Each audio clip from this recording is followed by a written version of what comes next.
तो कैसे पहचाना आपने यहाँ पर बॉइलिंग पॉइंट को? कहेगा समझो ध्यान से। सबसे पहले आपने लिखा यहाँ पर 123, 123 का मतलब 1 carbon, 2 carbon, 3 carbon normal condition में। तो हम कहेंगे मीथेन है, एथेन है और प्रोपेन है। लेकिन जैसे ही हमारे पास चौथा कार्बन आया उसके 2 आइसोमर बन गए।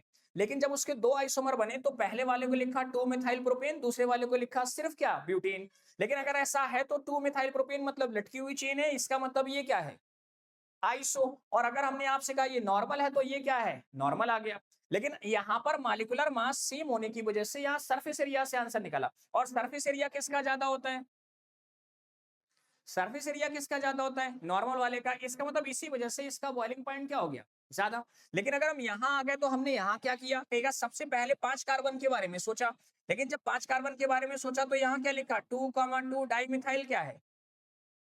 प्रोपेन। उसके बाद क्या आ गया? 2 मिथाइल ब्यूटेन। और उसके बाद क्या आ गया? कहेगा पेंटेन। लेकिन यहाँ तीनों का मास बिल्कुल कैसा है? सेम है। तो सेम होने की वजह से सरफेस एरिया से आंसर निकाला। और सरफेस एरिया किसका ज्यादा होता है? कहेगा आइसो का नियो से ज्यादा। और हम कहेंगे नियोस का, सॉरी, आइसो का क्या है? नियो से ज्यादा। और नॉर्मल का क्या है? आइसो से ज्यादा। तो यहाँ सरफेस एरिया के हिसाब से तो ऐसे ही अरेंज होगा।